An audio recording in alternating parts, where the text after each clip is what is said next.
બોડેલી લાઈવમાં આપનું સ્વાગત છે। નર્મદા જિલ્લાના કેવડિયા ગામના અસરગ્રસ્ત બીએસએનએલના ટાવર પર ચડી જતા દોડધામ મચી ગઈ હતી। કેવડિયા ગામના રહીશ ગણપતભાઈ શંકરભાઈ તડવી મોબાઈલ ટાવર પર ચડી ગયા હતા। આજના તારીખ 14 સપ્ટેમ્બરના રોજના સવારના દ્રશ્ય છે। નર્મદા નિગમ દ્વારા લીધેલી જમીનો પાછી મેળવવાની તેઓની પ્રથમ માંગ છે। સ્થાનિકોને રોજગારી આપવા માટેની પણ માંગ કરી છે। તાજેતરમાં કેવડિયા સત્તામંડળ દ્વારા વિવિધ વિભાગોમાં ભરતી પ્રક્રિયા કરતા હોય સ્થાનિકોનો સમાવેશ કરવામાં આવ્યો નથી। તે અંગે તેઓએ વળતર અંગેની જે એમની રજૂઆત હતી તે ન સાંભળવામાં આવતા અને વળતર ન મળતા તેઓએ આ રીતે ટાવર પર ચડી જઈને મોટો તમાશો સર્જાતા અહીં ફાયર બ્રિગેડ સહિત પોલીસ અને તમામ જિલ્લાના અધિકારીઓ ટીમો દોડી ગઈ હતી ઘટના સ્થળ પર। એમને સમજાવવાના પણ પ્રયાસ કરવામાં આવ્યા હતા। બહારના લોકોને ભરતી કરતા ગણપતભાઈ રોષે ભરાયા છે। ગણપતભાઈ એસીઈઓ એકતા નગર સત્તામંડળને કેટલીક બાબતોની માંગ લેખિતમાં આપી હતી। અધિકારીઓ સ્થાનિકોની કોઈ વાત સાંભળતા હોય આવું પગલું ભર્યું હોવાની સ્થાનિકોમાં ચર્ચા છે। સાંભળતા ન હોવાથી અધિકારીઓ સ્થાનિકોની કોઈ વાત સાંભળતા ન હોવાથી આ પગલું ભર્યા હોવાનું ચર્ચા ચાલી રહી છે। ગણપતભાઈને મોબાઈલ ટાવર પરથી નીચે ઉતારવા તંત્ર અને પોલીસ મહેનત કરી રહી છે। હજુ સુધી સફળતા મળી નથી। તમે જુઓ જે તમાશો સર્જાયો છે તે તમામ મને સાંભળશો કે તમે જ બોલશો?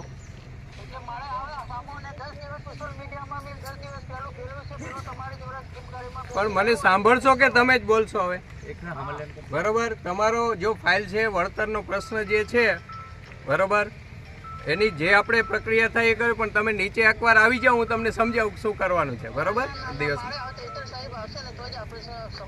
જો આપણા માનનીય ધારાસભ્ય શ્રી છે ને એ પણ આવી ગયા છે એમની સાથે।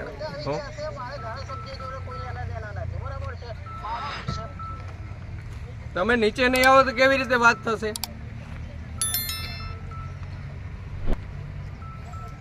તમારે શું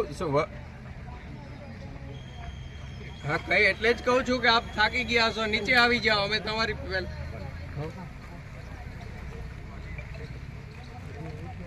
આપણે તમારે વળતર જોઈએ છે એ પ્રશ્ન હું આમની સાથે તમારા ભાઈ સાથે વાત કરું ને તમે ત્યાં સુધીમાં નીચે આવી જાઓ।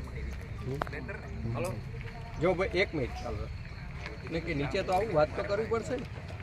અમે વાત કરીએ છીએ, અમે વાત કરીએ પણ છોકરા બી છે જે અધિકારી છે એમનાથી થશે બીજા બેરોજગાર તરીકે તમારો પ્રશ્ન ક્યાંથી પ્રશ્ન કીધા 5 વર્ષથી ફાઇલ આપેલી છે બરાબર, તો આ લોકો ઢકા પણ એના માટે જે ઓફિસર અત્યારે હવે અહીંયા આવ્યા છે તો એમને તો નીચે આવવું હવે પડશે। એમાં ઇસ્યુ હતો એમની 41 એકર જમીન છે ને એ જે તે વખતે સંપાદન છે તો ફાઇલ સાથે જો મારું કાંઈ કેમ કે અત્યારે જે હું જસ્ટ જ ફાઇલ ગાડીમાં જ હમણાં 10 મિનિટ પહેલાં મળી એમાંથી જે તે વખતે એમને 11 લાખનું વળતર આપી દીધું છે। 15 લાખ અને હવે 30 વીઘા જમીન છે ને કિંબી ગામ ખાતે એમનો કૌટુંબિક વિવાદ છે એટલે અમારે 30 વીઘા જમીન હવે નથી જોઈતી એમને અને એની બદલે રોકડ વળતર જોઈએ બરોબર છે। હા 30 વીઘા જમીન એમને નથી જોઈતી, 30 એકર એની સામે એને વળતર જોઈએ છે। એટલે 30 એકર જમીનની સામેનું વળતર હોય એ મોટી રકમ હોય છે એટલે એની પ્રોસેસ સરકારમાંથી આવવાની હોય છે। એમાં જોગવાઈ છે જ સંપાદન અધિનિયમમાં જમીન નથી જોઈતી તો વળતર મળે જ છે, પણ એની પ્રોસેસ થાય અને ત્યાંથી ગ્રાન્ટ આવે જેટલા બીજું એમને એ પણ એમને લગભગ એમને 23ની તો અરજી છે લાસ્ટ 23ના 10મા મહિનાની ગયા વર્ષની અરજી છે એવું પ્રાથમિક દ્રષ્ટિએ જોયું છે। એની અગાઉ એમને હવે બીજું એમના જેટલા વારસદારો કે બધું હશે ને તો હું હજી હું ચાર્જમાં છું, મને ખ્યાલ છે ગાડી અને હું જોઈ દઈશું એકદમ અને પ્રોપર એના માટે જ તંત્ર છે કે આપણે તમે બી જોઈ નથી હજી જોઈ જ છે ને ફાઇલ જોઈને જ આવ્યો ને ચાર્જમાં હોય તો આખી આગલા બધું ના પણ તમે ફાઇલ જોઈ હોય અને અરજી વાંચી હોય તો તમને એ ખબર હોય ને કે 23 તારીખે હાની પ્રોસેસ કરેલી છે એ વિગતવાર તમને આખું પેલું કહી દઈશ, પણ એમની સાથે મારે વાત કરવી છે। ના એટલે તમે એ કીધું એટલે મારે કહેવાનું હતું કે 1 વર્ષ એમ 23 એટલે 1 વર્ષ થઈ જાય। આ છેલ્લી અરજી એમની જ છે આના માટેની છે એ જોઈ છે।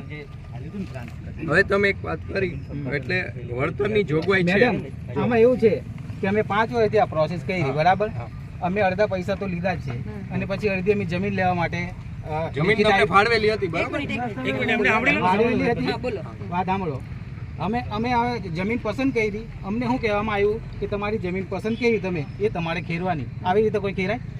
દસ્તાવેજો કઈ રીતે જમીન કરી? દસ્તાવેજ તો ચાલો કઈ નહીં, પણ તમારે કઈ પ્રૂફ તો આપો. હા, આપવું પડે, બરાબર. ના ના એમને એમ ખેરાય જગ્યા કે તમે પસંદ કરી તમે ખેરો એવું કે એવી રીતે ખેરાય? તમને કશું લેખિતમાં નથી આવ્યું? કશું લેખિતમાં નહીં આપ્યું. હા. હવે તો તમારે પછી? એ જમીન જોઈતી નથી, બરાબર ને? એના માટે એટલે- આપણે આ એટલે- પ્રોસેસ ચાલુ કરી હા, છે. એટલે પછી આ લોકો ગોળ ગોળ ફેરાવ કરે, જમીન બી ના આપી. એટલે અમે પછી કીધું કે તેને કરતા તમને અમે બધા 23માં આજે અરજી કરીને પાછું એવું કીધું કે અમે વળતર આપી દો. એ બી નહીં આપવું. ઓકે, વળતર વાળું જે છે તો ટૂંકમાં એટલે મૂળ વસ્તુ એ જ એટલે છે કે મૂળ એ વસ્તુ એ કે લોકોને જે કયા સ્ટેજે એમનું અટકેલું છે, કેટલા ટાઈમમાં નિરાકરણ લાવી આપી શકો તમે? ખાતરી આપો એ લેખિત આપો. એ લેખિત આપો. હા, બરાબર. એ કરાવી દેશું ચાલો. ના, એવું નહીં, કરાવી દેશું એવું નહીં.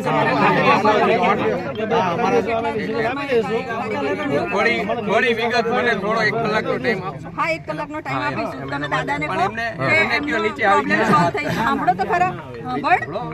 દાદાને સર, કહો કે ઉપરથી નીચે આવી જાય, એમનો પ્રોબ્લેમ સોલ્વ થઈ જશે. આપણે એમની પાસેથી લેખિતમાં તમે કહો છો એ પ્રમાણે લેખિતમાં લઈ અને બતાવીને જઈશું. બતાવીને જઈશું. એમને અહીંયાથી અહીંયા જ્યાં સુધી આપણને સંતોષ ના થાય ત્યાં સુધી એમને અહીંયાથી નહીં જવાનું. અને ધંધા રોજગાર માટે જે 5 લાખ રૂપિયા આપણે આવે છે ને હું ચિંતા ના કરો. હે સર એ 100% તમે એ તો હું કહું છું. કેટલા કલાક?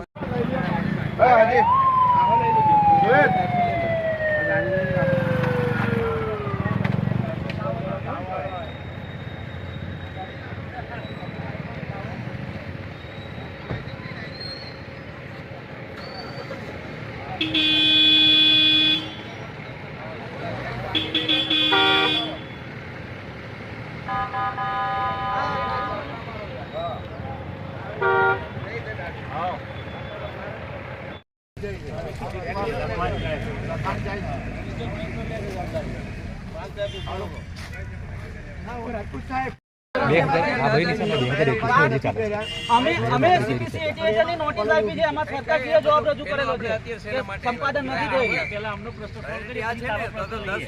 એ નહીં, આમનો જ પ્રશ્ન છે. એમનો પ્રશ્ન એની જમીનનો. અમે જાતે જ એમને CPC નોટિસ આપી છે. આમાં જવાબ એવો કર્યો હતો કે અમે સંપાદન નથી કરેલું. તો હોટલ GRT બની કેવી રીતે?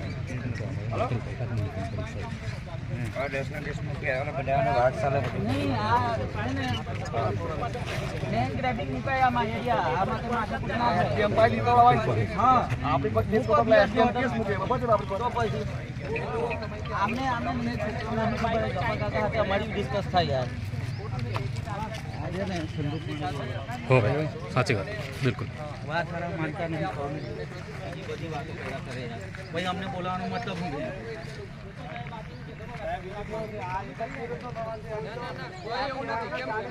આમના છોકરાઓને તો ખબર જ નહીં કે આ હું મેટર છે. 7 એકર જમીન પર ડીઆરજી હોટલ બની છે. આને છોકરાઓને ખબર જ નહીં. પછી અહીંયા એ નાનો મતલબ મૂકો લેન્ડ ગ્રેબિંગનો કેસ ડીઆરજી હોટલ પર.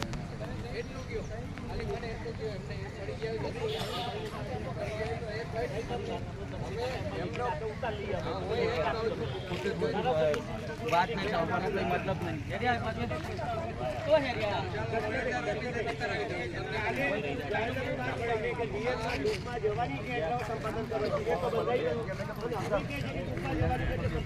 છોકરાઓને નહીં ખબર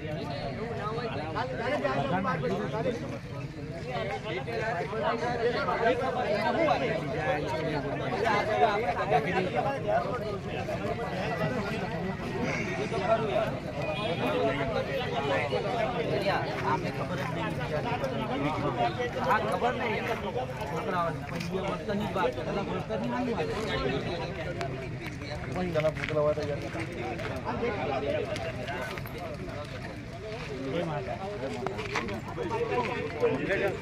વહીવટદાર સાહેબ છે. આ પણ વહીવટદાર સાહેબ, આ પણ વહીવટદાર સાહેબ, આ પણ વહીવટદાર સાહેબ છે, આ પણ વહીવટદાર સાહેબ છે.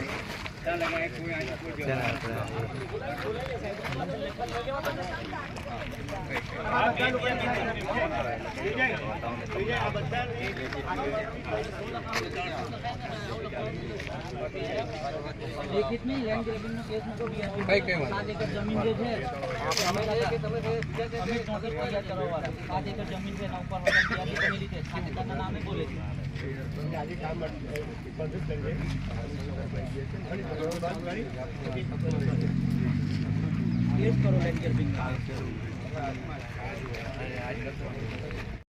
બરાબર છે કેટલા સમયની અમારો અંદર તે પણ પ્રશ્ન સમય હંગાથે. નિરાકરણ આવે એના માટેની આપણે પૂરેપૂરી તત્પરતા દાખવીએ છીએ. સાહેબ તમે તૈયાર છો લેખિતમાં આપવા માટે? તમે થોડુંક ઓપરેટ કરો. અમને ખ્યાલ નહીં હોય આપણે એમના છોકરાઓને અમને ખ્યાલ છે આ જે બીઆરજી હોટલ બની ને એમાં લગભગ 3 જમીન હજુ હાલ બી એમના બીઆરજી હોટલમાં એમના નામે બોલે છે અને એમાં બાંધકામ ચાલુ છે. બાંધકામ બી થઈ ગયેલું છે. સાહેબ, તો એમાં લેન્ડ ગ્રેબિંગનો કેસ મૂકીએ અમે તમારા ઉપર. કેમનું બાંધકામ થઈ ગયું બીઆરજી હોટલનું? 3 એકર જમીન એવી છે અમે 7 એકર જમીન છે જેના ઉપર બીઆરજી હોટલ બની ગયેલી છે એ હજુ બી ખાતેદારના નામે બોલે છે. તો લેન્ડ ગ્રેબિંગનો કેસ તમે કરશો કે અમે કરીએ?